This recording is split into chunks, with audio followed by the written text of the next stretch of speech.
നമസ്കാരം. റാഫ്റ്റോ ക്രിക്കറ്റിലേക്ക് അവർക്കും സ്വാഗതം. IPL 2025 സ്ക്വാഡുകളൊക്കെ സെറ്റാണല്ലോ. സോ എല്ലാ സ്ക്വാഡിനെയും നമ്മളൊന്ന് വിലയിരുത്തുകയാണ്. സ്ക്വാഡ് അനാലിസിസ് വീഡിയോ സീരീസിൻ്റെ രണ്ടാമത്തെ എപ്പിസോഡാണിത്. ഈ എപ്പിസോഡിൽ നമ്മൾ സംസാരിക്കുന്നത് ചെന്നൈ സൂപ്പർ കിങ്സിൻ്റെ സ്ക്വാഡിനെ കുറിച്ചാണ്. ചെന്നൈയുടെ സ്ക്വാഡ് ഒറ്റ നോട്ടത്തിൽ നോക്കുമ്പോൾ അവർ കഴിഞ്ഞ തവണത്തെ അവരുടെ കോർ നിലനിർത്തിയിട്ടുണ്ട്. അവരുടെ മുൻ താരങ്ങളെ സാംകരണ പോലെയുള്ളവരെ തിരികെ എത്തിച്ചിട്ടുണ്ട്. അതോടൊപ്പം തന്നെ അവരുടെ സ്പിൻ ഡിപ്പാർട്ട്മെൻറ്റ് ശക്തിപ്പെടുത്തിയിട്ടുണ്ട്. തകർപ്പൻ സ്പിൻ ഡിപ്പാർട്ട്മെൻറ്റാക്കി മാറ്റിയിട്ടുണ്ട്. ചെപ്പോക്കിലത് അവർക്ക് ശക്തി പകരും. ഇതൊക്കെയാണ് നമുക്ക് ഒറ്റ നോട്ടത്തിൽ പറയാൻ കഴിയുക. അതേസമയം ചില വീക്ക്നെസ്സുകൾ ഉണ്ട് എന്നുള്ളതും പറയാതെ പോകാൻ കഴിയില്ല. തീർച്ചയായിട്ടും ആ കാര്യങ്ങളൊക്കെ നമ്മളൊന്ന് പരിശോധിക്കുകയാണ്. പിന്നെ അവരുടെ ബെസ്റ്റ് 11 എങ്ങനെയായിരിക്കും ഇതൊക്കെ ഒന്ന് നോക്കാം. ഇപ്പോൾ തീർച്ചയായിട്ടും അശ്വിനെ സ്ക്വാഡിലേക്ക് കൊണ്ടുവന്നിട്ടുണ്ട്. 10 വർഷങ്ങൾക്ക് ശേഷമാണ് അശ്വിനെ സ്ക്വാഡിലേക്ക് കൊണ്ടുവരുന്നത്. രവീന്ദ്ര ജഡേജ ഓൾറെഡി അവിടെയുണ്ട് എന്ന കാര്യം നോക്കുക. അതോടൊപ്പം നൂർ അഹമ്മദിനെ കൂടി കൊണ്ടുവരുമ്പോൾ ഒരു സൂപ്പർ സ്പിൻ അറ്റാക്ക് അവരുണ്ടാക്കിയെടുത്തിട്ടുണ്ട്. അത് അവരുടെ ഏറ്റവും വലിയ സ്ട്രെങ്ത്താണ്. ചെപ്പോക്കാണ് സ്റ്റേഡിയം എന്ന കാര്യം കൂടി നോക്കുക. ഹോം ഗ്രൗണ്ടിൽ ഈ 3 പേര് ചേരുമ്പോൾ അവർക്ക് വലിയ രൂപത്തിലുള്ള ഒരു ആധിപത്യം സമ്മാനിക്കും എന്നുള്ളത് യാഥാർത്ഥ്യമാണ്. ഇത് കൂടാതെ നോക്കുമ്പോൾ അവരെ സംബന്ധിച്ചിടത്തോളം മികച്ച ഓൾറൗണ്ടേഴ്സിൻ്റെ ഒരു കൂട്ടം തന്നെയുണ്ട്. പേസ് ബൗളിംഗ് ഡിപ്പാർട്ട്മെൻറ്റും മോശമല്ലാത്തതുണ്ട് എന്ന് പറയണം. എന്നാൽ ഒരു പ്രോബ്ലം എന്ന് പറയുന്നത് ആരെയാണ് അവർ ഫിനിഷിങ്ങിന് വേണ്ടി റിലേ ചെയ്യാൻ പോകുന്നത്. വീണ്ടും MSDയെ തന്നെ ത്രൂ ഔട്ട് ദി സീസൺ അതിനുവേണ്ടി ആശ്രയിക്കേണ്ടി വരുമോ എന്നുള്ള ചോദ്യമുണ്ട്.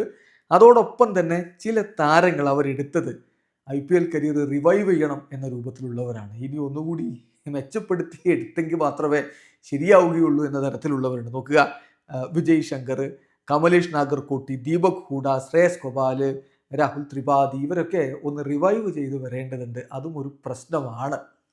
അതിനപ്പുറത്തേക്ക് മറ്റ് കാര്യങ്ങളൊന്നുമില്ല. മോശമല്ലാത്തൊരു സ്ക്വാഡ് തന്നെ ഇത്തവണ CSK ഉണ്ടാക്കിയെടുത്തിട്ടുണ്ട്. CSKയുടെ സ്ക്വാഡ് 25 താരങ്ങളുള്ള സ്ക്വാഡാണ്. 25 താരങ്ങളാണ് മാക്സിമം സ്ക്വാഡിൽ ഉൾപ്പെടുത്താൻ പറ്റുക. 8 ഓവർസീസ് താരങ്ങൾ ഉൾപ്പെടുത്താം. അതിൽ 7 ഓവർസീസ് താരങ്ങളുണ്ട് എന്ന കാര്യം കൂടി ശ്രദ്ധിക്കുക. ഇനി അവരുടെ സ്ക്വാഡ് നമ്മൾ batters, wicket keepers, all-rounders, spinners, fast bowlers ഇങ്ങനെ വകതിരിച്ച് നോക്കുകയാണെങ്കിൽ ബാറ്റേഴ്സ് നോക്കുക, രുദ്രാജ് ഗെയ്ക്വാദ് റിട്ടേൺ ചെയ്യപ്പെട്ടിട്ടുള്ള താരമാണ്, നായകനാവും. ദെൻ രാഹുൽ ത്രിപാഠി, ഷെയ്ഖ് റഷീദ്, ദീപക് ഹൂഡ, ആന്ദ്രെ സിദ്ധാർത്ഥ്. സോ ഈ ബാറ്റിംഗ് ഡിപ്പാർട്ട്മെൻറ്റ് മാത്രം എടുത്താൽ നമുക്ക് ഇപ്പോൾ അത്ര അങ്ങ് വിശ്വസിച്ചേൽപ്പിക്കാൻ പറ്റുന്ന ആരാണുള്ളത്? രുദ്രാജ് ഗെയ്ക്വാദ് തന്നെ. പിന്നെ എന്നുള്ളതൊരു ചോദ്യമാണ്. വിക്കറ്റ് കീപ്പർ ബാറ്ററായിട്ടുള്ള ഡെവൻ കോൺവോയ് എന്തായാലും ഓപ്പൺ ചെയ്യുമെന്ന കാര്യത്തിൽ സംശയമില്ല. സോ വിക്കറ്റ് കീപ്പേഴ്സിൻ്റെ ലിസ്റ്റിലേക്ക് പോയാൽ Devon Conway, MSD, Vansh Bedi എന്നിവരുണ്ട് വിക്കറ്റ് കീപ്പർ ബാറ്റർമാരായിട്ട്.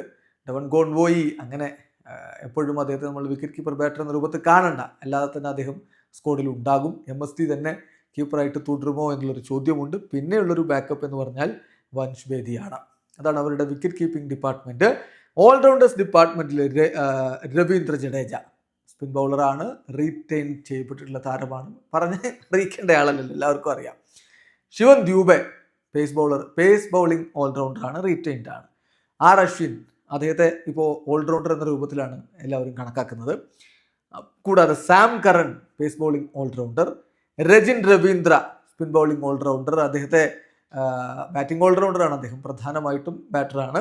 RTM ഉപയോഗിച്ചാണ് കൊണ്ടുവന്നത്. പിന്നെ Vijay Shankar pace bowling all rounder, Anshul Kamboj pace bowling all rounder, Jamie Overton pace bowling all rounder, Ramakrishna Ghosh pace bowling all rounder. ഇതാണ് അവരുടെ ഒരു ഓൾറൗണ്ട് സ്കോർ എന്ന് പറയുന്നത്. അപ്പോൾ ചുരുക്കത്തിൽ നമ്മൾ പറഞ്ഞാൽ അവരുടെ സ്ക്വാഡിനെ താങ്ങി നിർത്തുന്നത് ഈ ഓൾറൗണ്ടേഴ്സിൻ്റെ ഒരു കൂട്ടം തന്നെയാണ്. സ്പിന്നേഴ്സ് ഇപ്പോൾ നൂർ അഹമ്മദ് ഉണ്ട്, പിന്നെ ശ്രേയസ് ഗോപാലും ഉണ്ട്. അങ്ങനെ പറഞ്ഞാൽ പിന്നെ അപ്പുറത്ത് അശ്വിനും ജഡേജയും ഒക്കെ ചേർന്നാണ് അവരുടെ സ്പിൻ ബൗളിംഗ് ഡിപ്പാർട്ട്മെൻറ്റ്. എങ്കിൽ പോലും പ്യുവർ സ്പിന്നേഴ്സായിട്ട് നൂർ അഹമ്മദും ശ്രേയസ് ഗോപാലും. അതിൽ ശ്രേയസ് ഗോപാലിൻ്റെ കാര്യമൊക്കെ നമ്മൾ പറഞ്ഞു, റിവൈവ് ചെയ്തെടുക്കേണ്ടതുണ്ട്. അതേസമയം ഫാസ്റ്റ് ബൗളിങ്ങിൽ മദീഷ പതിരാന തന്നെയാണ് അവരുടെ ലീഡ് ബോയ്. പിന്നെ ഖലീൽ അഹമ്മദ് തീർച്ചയായിട്ടും പ്ലേയിങ് ലെവലിൽ ഉണ്ടാകും. കമലേഷ് നാഗർകോട്ടി, മുകേഷ് ചൗധരി, ഗുർജപ്നീത് സിംഗ്, നമ്മൾ പ്രത്യേകം അദ്ദേഹത്തെക്കുറിച്ച് വീഡിയോ ചെയ്തിട്ടുണ്ട്. തമിഴ്നാട് രഞ്ജി ട്രോഫിയിൽ മോശമല്ലാത്ത പ്രകടനം നടത്തിക്കൊണ്ടിരിക്കുന്ന താരം. അതുപോലെ TNPL അദ്ദേഹം മികച്ച പ്രകടനം നേരത്തെ നടത്തിയിട്ടുണ്ട്. ഗുർജപ്നീത് സിംഗ്, അതുപോലെ നദാൻ എല്ലീസ്. ഇതാണ് അവരുടെ pace bowling department. So squad നോക്കിയാൽ കാര്യം വളരെ വ്യക്തമാണ്. മികച്ച താരങ്ങൾ അവർക്കുണ്ട് എന്ന് നമുക്ക് ഒറ്റ നോട്ടത്തിൽ പറയാൻ പറ്റും. അവരുടെ ആ പഴയ കോർ അതുപോലെ നിലനിർത്തിയിട്ടുണ്ട്. പിന്നെ കുറച്ച് പഴയ താരങ്ങളെ സാംകരണ പോലെയുള്ളവരെയൊക്കെ തിരികെ എത്തിക്കുകയും ചെയ്തിട്ടുണ്ട്. ഇങ്ങനെയൊക്കെ നോക്കുമ്പോഴും നമ്മൾ നേരത്തെ പറഞ്ഞ പ്രശ്നങ്ങൾ അവിടെ നിൽക്കുന്നുണ്ട്. ഈ ഫിനിഷർ എന്ന രൂപത്തിൽ വീണ്ടും MSD തന്നെയാണ് അവർ ആശ്രയിക്കാൻ പോകുന്നത്. അതുപോലെ രാഹുൽ ത്രിപാഠി, വിജയ് ശങ്കർ, കമലേഷ് നാഗർകോട്ടി, ദീപക് ഹൂഡ, ശ്രേയസ് ഗോപാൽ ഇവരൊക്കെ രഹാനയെ വീണ്ടും സ്ഫുടം ചെയ്തെടുത്ത പോലെ എടുക്കേണ്ടി വരില്ലേ എന്നൊരു ചോദ്യം, ഇങ്ങനെയൊക്കെയുള്ള ചോദ്യചിഹ്നങ്ങൾ അവിടെ ബാക്കിയാവുകയാണ്. ഏതായാലും ചെപ്പോക്കിന് പറ്റിയ രൂപത്തിലുള്ള, അവിടെ ഉപയോഗപ്പെടുത്താൻ പറ്റിയ രൂപത്തിലുള്ള ഒരു സ്ക്വാഡ് തന്നെ ഒരിക്കൽ കൂടി അവരുണ്ടാക്കുന്നു. ഇത്തവണയും സ്റ്റീഫൻ ഫ്ലെമിങ്ങിൻ്റെ കീഴിൽ അവർ മികച്ച പ്രകടനം നടത്തുമെന്ന പ്രതീക്ഷയിൽ ആരാധകരിക്കുകയാണ്. അപ്പോൾ അവരുടെ ഒരു ബെസ്റ്റ് 12, ഇപ്പോൾ ബെസ്റ്റ് 11 അല്ലല്ലോ, ഇമ്പാക്റ്റ് പ്ലെയർ കൂടി ഉള്ളതുകൊണ്ട് ബെസ്റ്റ് 12 എങ്ങനെയാണെന്ന് നോക്കാം. രുദ്രാജ് ഗെയ്ക്വാദ് ക്യാപ്റ്റൻ, അദ്ദേഹത്തോടൊപ്പം ഡെവൻ കോൺവോയ് ഓപ്പൺ ചെയ്യുന്നു വിചാരിക്കാം. അല്ലെങ്കിൽ പിന്നെ രജിൻ രവീന്ദ്ര, ഇതായിരിക്കും ഉണ്ടാവുക. ദെൻ നമ്പർ 3 രാഹുൽ ത്രിപാഠിയെ പ്രതീക്ഷിക്കണം. Number 4 Shivam Dube. Number 5 Sam Curran. Sam എന്തായാലും പ്രധാന റോൾ ഇത്തവണ വഹിക്കുമെന്ന് പ്രതീക്ഷിക്കാം. നമ്പർ 6 ഒരു പക്ഷേ വിജയ് ശങ്കർ ആവാം.